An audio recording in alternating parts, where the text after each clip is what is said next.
أعوذ بالله من الشيطان الرجيم بسم الله الرحمن الرحيم الحمد لله والصلاة والسلام على رسول الله من ولما بعد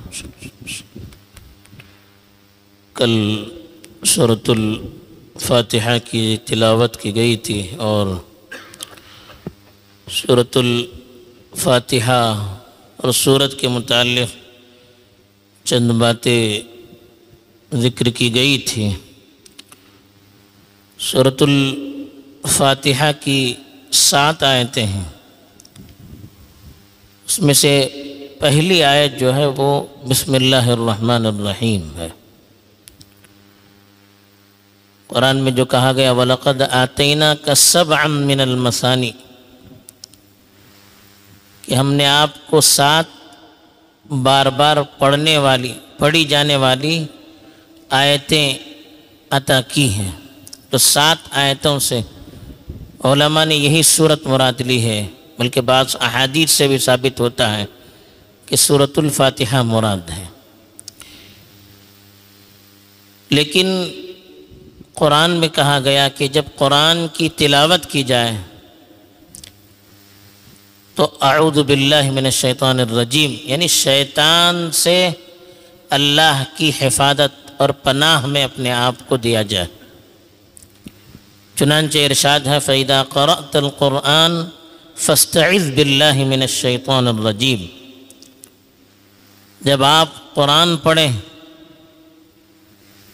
تو شیطان مردود سے اللہ کی پناہ میں آ جائے۔ اس لیے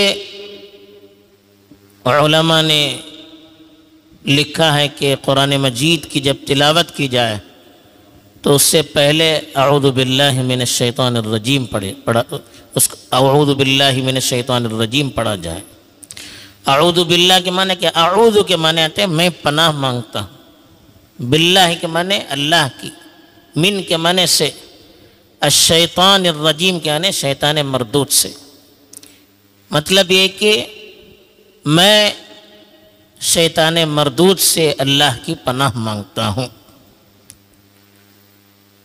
یہ قرآن مجید کی تلاوت سے پہلے ہمیں حکم دیا گیا تاکہ جب ہم قرآن مجید کی تلاوت کریں تو شیطان ہماری تلاوت میں کوئی رکاوٹ نہ ڈال سکے، شیطان ہمارے مقصد میں ہمیں ناکام نہ کر سکے۔ شیطان اپنے وسوسوں کے ذریعے سے ہمیں قرآن کی تعلیمات، اس کی منشا، اس کی روح اور اس کے احکام سے دور نہ کر سکے۔ تو بندے کو کہا گیا کہ اپنے آپ کو اللہ کی حفاظت میں دے دیں، اس لیے کہ بغیر اللہ کی مدد، بغیر اللہ کی توفیق سے ہم شیطانی چالوں سے اور شیطانی وسوسوں سے اور شیطانی فتنوں سے بچ نہیں سکتے۔ شیطان کا مطلب کیا ہے؟ شیطان شیطان سے بنا ہے۔ شیطان کے معنی آتے ہیں دور چلا جانا، شیطان کے معنی آتے ہیں اپنے دربار سے کسی کو دھتکارنا۔ اسی لیے شیطان کہتے ہیں جنات، انسان یا دیگر مخلوقوں میں سے وہ شخص، وہ ذات جو اپنے ہم جنسوں کی صفات سے عاری ہو۔ یعنی مثلا انسان ہے، انسانوں کی جو صفات ہے، ان کے جو اخلاق ہیں، اس سے جو شخص بدک جائے گا اور غلط رویہ اختیار کرے گا وہ انسانوں کا شیطان ہوگا۔ جنات میں سے جو جنات کی جو اصل صفات ہے اس کو چھوڑ کر غلط رخ اختیار کرے گا، سرکشی پر آ جائے گا، اس کو شیطان کہیں گے۔ ایسے ہی سواری ہے، جانور ہے، وہ اگر اپنی سرش سے ہٹ جائے اور غلط رویے کو اختیار کرے اس کو بھی شیطان کہہ سکتے ہیں۔ قرآن میں کہا وَكَذَلِكَ جَعَلْنَا لِكُلِّ نَبِيٍّ عَدُوًّا شَيَاطِينَ الْإِنسِ وَالْجِنِّ، ہم نے ہر نبی کے لیے جنات اور انسان میں سے شیاطین کو دشمن بنایا۔ جو شیطان ہے جنات یا انسان میں سے، یعنی سرکش، اپنے ہم جنسوں کی صفات سے ہٹا ہوا، وہ دشمن ہوتا ہے ہر نبی کا۔ تو اس لیے جس شیطان سے پناہ مانگی جا رہی ہے وہ شیطان انسان میں سے بھی ہو سکتا ہے جو ہمیں بہکائے، جو ہمیں اپنے مقاصد سے ہٹانے کی کوشش کرے، جنات سے بھی ہو سکتا ہے یا اور کسی دوسری مخلوق سے بھی ہو سکتا ہے۔ اور رجم کے معنی آتے ہیں مارنا، پھینکنا۔ اسی طرح رجم کے معنی آتے ہیں دھتکارنا، لعن طعن کرنا، برا بھلا کہنا۔ شیطان کو رجیم کہا گیا، ملعون کہا گیا۔ شیطان وہ ہے جس کو اللہ کے دربار سے دھتکار کر نکالا گیا۔ شیطان وہ ہے جس کو برا بھلا کہا جاتا ہے، جس پر اللہ کی طرف سے لعنت کی گئی ہے۔ تو ایسے شیطان سے ہمیں اللہ کی پناہ میں اپنے آپ کو دینا چاہیے، اللہ کی حفاظت میں دے دینا چاہیے۔ بغیر اس کی حفاظت، بغیر اس کی توفیق کے ہم شیطانی وساوس فتنوں سے بچ نہیں سکتے۔ اس لیے کہا گیا کہ جب قرآن مجید کی تلاوت کی جائے تو پھر اعوذ باللہ من الشیطان الرجیم پڑھا جائے۔ اسی لیے بعض علماء کی تحقیق تو ہے کہ جب نماز میں سورہ فاتحہ پڑھ رہے ہوں تب بھی بسم اللہ سے پہلے سرًا اعوذ باللہ من الشیطان الرجیم پڑھنا چاہیے۔ پھر بسم اللہ الرحمن الرحیم سے سورہ فاتحہ کی ابتدا کی گئی۔ بسم اللہ کے بارے میں بھی یہ تو طے ہے کہ بسم اللہ قرآن مجید کی تو ایک آیت ہے، انہو من سلیمان وانہو بسم اللہ الرحمن الرحیم۔ یہ قرآن مجید کی سورۃ النمل میں اس کو بیان کیا گیا ہے، اس کا تذکرہ آیا ہے کہ حضرت سلیمان نے جب خط لکھا تو اس میں لکھا تھا کہ انہو من سلیمان، یہ سلیمان کا خط ہے، وانہو بسم اللہ الرحمن الرحیم، اور وہ اللہ کے نام سے شروع کرتے ہیں جو بڑے مہربان اور بڑے مشفق ہیں۔ تو قرآن مجید کو تو آیت ہے بسم اللہ الرحمن الرحیم سورۃ النمل میں، لیکن کیا ہر سورت کی آیت ہے؟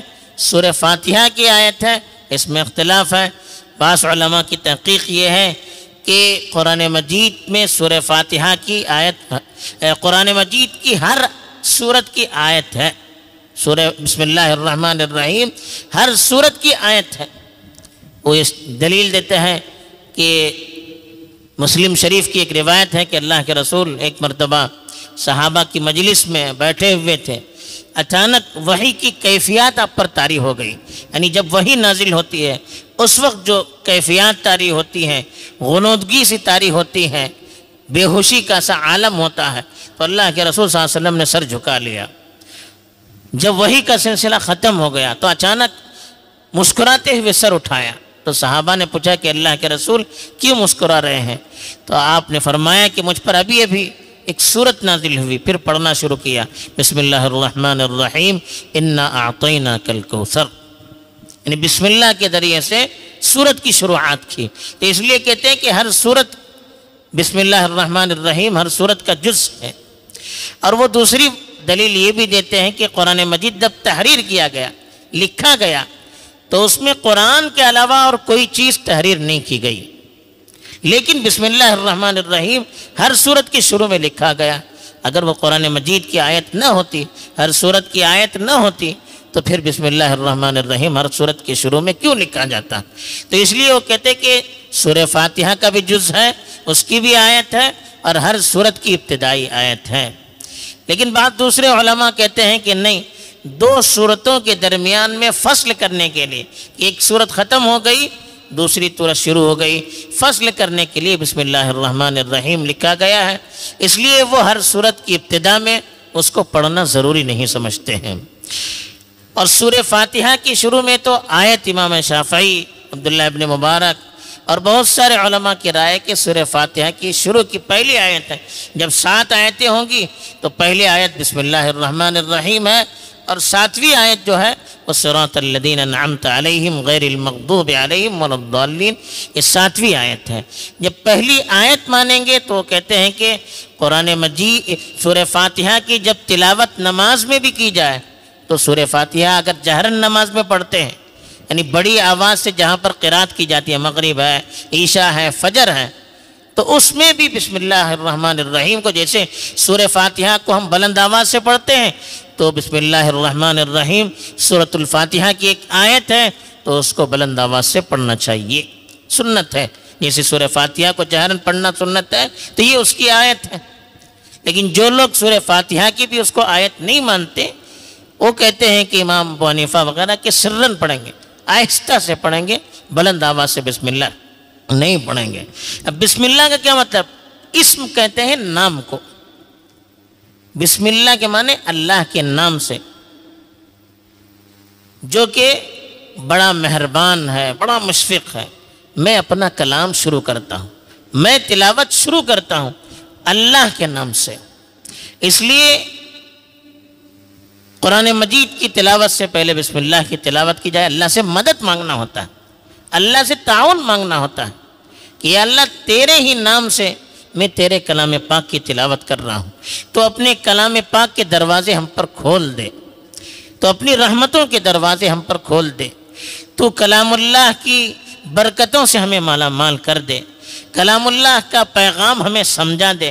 یا اللہ تیری مدد کے بغیر کوئی کام نہیں ہو سکتا۔ یہ ہم کو سکھایا گیا کہ ہم قرآن مجید کی تلاوت سے پہلے اللہ کے سامنے اپنی بے بسی کا اظہار کریں اور اللہ سے مدد طلب کریں کہ قرآن جیسا کلام پڑھنا ہے۔ تو بغیر اللہ کی مدد کے، بغیر اللہ کے تعاون کے ہم قرآن مجید کو سمجھ نہیں سکتے، قرآن مجید کو ہم پڑھ نہیں سکتے۔ اس لیے قرآن مجید کی تلاوت کی پہلی سورت کی پہلی آیت میں بسم اللہ الرحمن الرحیم کے پڑھنے کے لیے کہا گیا۔ اور ویسے بھی ہر اچھے اور بہتر کام کے شروع میں بسم اللہ کہنا چاہیے۔ کل امر ذی بال لم یبدأ ببسم اللہ فہو اجزم کا، ہر اہم کام اگر بسم اللہ سے شروع نہ کیا گیا وہ ادھورا رہ جاتا ہے۔ اس لیے اللہ کے رسول کا بھی معمول تھا، کھانے سے پہلے، پینے سے پہلے، ہر اچھے کام ذبح کرتے ہیں اس سے پہلے بسم اللہ الرحمن الرحیم پڑھا کرتے تھے۔ بلکہ علماء نے لکھا ہے تحریر سے پہلے بھی، خط لکھنا ہے، مضمون لکھنا ہے، اس کے پہلے بھی بسم اللہ الرحمن الرحیم لکھیے۔ اللہ کے رسول کا بھی معمول تھا، اور حضرت سلیمان علیہ السلام کے خط سے بھی یہی پیغام ملتا ہے کہ انہوں نے بھی اپنے خط کے شروع میں بسم اللہ الرحمن الرحیم لکھا۔ اسی لیے علماء نے لکھا ہے کہ بسم اللہ الرحمن الرحیم شروع میں لکھنا یہ ہر زمانے سے چلا رہا ہے۔ بسم اللہ سے کام شروع کرنا یہ ہر دور میں اس کا رواج رہا ہے۔ حضرت نوح علیہ السلام جب کشتی پر سوار ہوئے ان سے بھی کہا گیا کہ وَقَالَ ارْكَبُوا فِيهَا بِسْمِ اللَّهِ مَجْرَاهَا وَمُرْسَاهَا، کہ جب آپ اس پر سوار ہو جائیں کشتی پر تو آپ کہیں اس اللہ کے نام سے میں شروع کرتا ہوں جو اس کو چلانے والے ہیں اور اس کو رکوانے والے ہیں۔ اللہ کے نام سے کشتی پر سوار ہونے کے لیے کہا گیا۔ اور حضرت سلیمان نے خط لکھا اس کے پہلے بھی بسم اللہ تھا۔ بلکہ حدیث سے تو یہ معلوم ہوتا ہے کہ مکے میں بھی جو مشرک تھے وہ بھی اپنی چیز کوئی تحریر کرتے تھے اس کے پہلے بھی لکھتے تھے بسمک اللہم۔ اللہ کے رسول صلی اللہ علیہ وسلم نے جب صلح حدیبیہ کا صلح نامہ تحریر کرنا شروع کیا تو کہا کہ بسم اللہ الرحمن الرحیم، یعنی اس بسم اللہ سے اپنی تحریر شروع کی۔ تو جو کفار کی طرف سے وفد کا نمائندہ تھا اس نے کہا کہ رحمان یہ ہمارا پتہ نہیں کہ کون ہے، یعنی قریش رحمان کے لفظ کو مانتے نہیں تھے، تو انہوں نے کہا کہ رحمان کون ہے یہ ہمیں معلوم نہیں ہے، آپ اسی طرح لکھیے جیسے جاہلیت میں لکھتے تھے بسمک اللہم، اب تک جیسے لکھتے آ رہے ہیں ویسے لکھیے۔ تو معلوم ہوا کہ جاہلیت میں بھی کوئی تحریر کرنی تھی تو اس سے پہلے بسمک اللہم لکھا کرتے تھے۔ تو یہ بسم اللہ سے ہر کام کو شروع کرنا یہ سنت بھی ہے اور اس میں برکت بھی ہوتی ہے اور اس میں اللہ کی مدد بھی ہوتی ہے، اس لیے کہ اللہ کا جو لفظ ہے یہ اللہ کا ذاتی نام ہے۔ یہ جیسے لوگوں کے نام ہوتے ہیں عبداللہ، محمد، یہ کہتے ہیں کہ اللہ کا ذاتی نام ہے، اس کا کسی دوسری زبان میں ترجمہ نہیں ہو سکتا ہے۔ بعض لوگوں نے کیا کہ الہ سے بنے، الہ کے معنی آتے ہیں عبادت کرنا، الہ معبود کو کہتے ہیں، اللہ پر الف لام داخل کریں گے تو مخصوص ہو جاتا ہے، جیسے رجل آدمی کو کہتے ہیں، الرجل کہیں گے تو خاص آدمی، تو اس اللہ کا مطلب یہ ہے کہ وہ خاص ذات جو عبادت کے لیے مخصوص ہے، اس کے علاوہ اور کسی کی عبادت نہیں ہو سکتی۔ تو اس لیے اللہ کا لفظ یہ اللہ ہی کے لیے مخصوص ہے اور دوسرے کے لیے یہ لفظ نام کے طور پر رکھا نہیں جا سکتا، دوسرے کسی معبود کو اس نام سے پکارا نہیں جا سکتا، اس لیے کہ تو معبود ہے ہی نہیں، معبود حقیقی تو صرف اور صرف اللہ کی ذات ہے، اس لیے یہ لفظ بھی اسی کو بتاتا ہے۔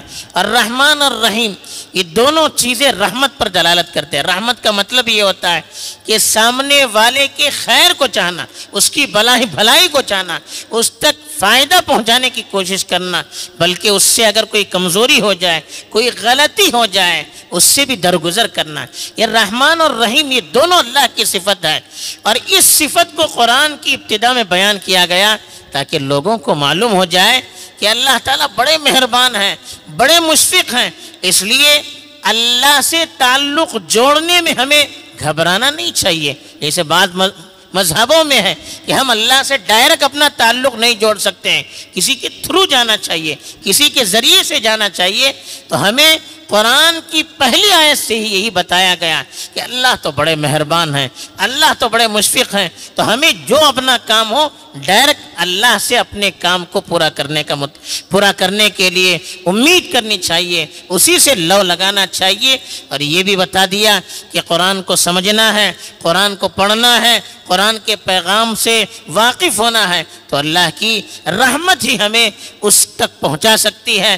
اور یہ بھی اللہ نے شروع میں رحمان اور رحیم کی صفت لگا کر بتا دیا کہ قرآن مجید کو جو اللہ نے نازل کیا ہے یہ بھی اللہ کی رحمت کی ایک نشانی ہے، نبی کو جو بھیجا ہے یہ بھی اللہ کی رحمت کی ایک نشانی ہے۔ اس لیے اللہ نے یہ بھی بتا دیا کہ اللہ کی ذات بڑی مہربان ہے، تو اگر آپ سے غلطی ہو جائے، آپ سے کوتاہی ہو جائے، تو آپ کو گھبرانے کی ضرورت نہیں ہے، اللہ کی طرف رجوع کیجئے، وہ آپ کو معاف کریں گے، وہ آپ کو اپنی رحمت کے سائے میں ڈھانپ دیں گے۔ رحمتی وسعت کل شیء، کہا کہ میری رحمت ہر چیز پر وسیع ہے۔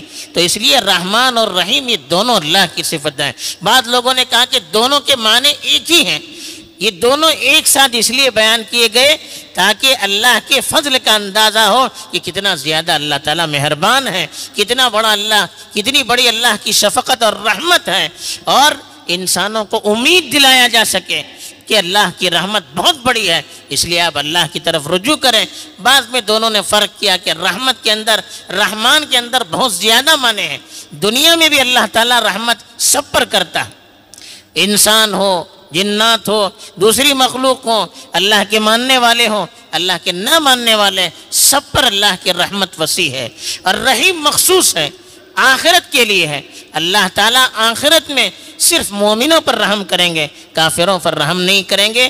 تو رحمان کے لفظ کے اندر، معنی کے اندر عمومیت ہے، لیکن وہ وقتی ہے، صرف دنیا تک ہے۔ اور رحیم کے معنی کے اندر خصوصیت ہے، لیکن اس میں ہمیشگی ہے۔ جو قیامت میں اللہ تعالیٰ رحم کریں گے وہ ہمیشہ ہمیشہ کے لیے کریں گے۔ بہرحال رحیم، رحمان اور رحیم یہ دونوں صفتیں قرآن میں اللہ کے لفظ کے بعد سب سے زیادہ آئی ہیں اللہ کی رحمت کو بیان کرنے کے لیے، تاکہ بندہ مایوس نہ ہو۔ اس لیے سورہ فاتحہ کی ابتدا بھی، بلکہ قرآن کی پہلی آیت کی ابتدا بھی اسی سے کی گئی ہے۔ تو ہمیں اللہ کی مدد، اللہ کی رحمت اور اللہ کی شفقت کو سامنے رکھتے ہوئے اللہ کی طرف تعلق بھی جوڑنا، اللہ سے تعلق مضبوط کرنا بھی چاہیے، اور اپنے ہر کام کا آغاز بھی اس سے کرنا چاہیے۔ اللہ تعالیٰ توفیق دے، آمین۔ وآخر دعوانا الحمدللہ۔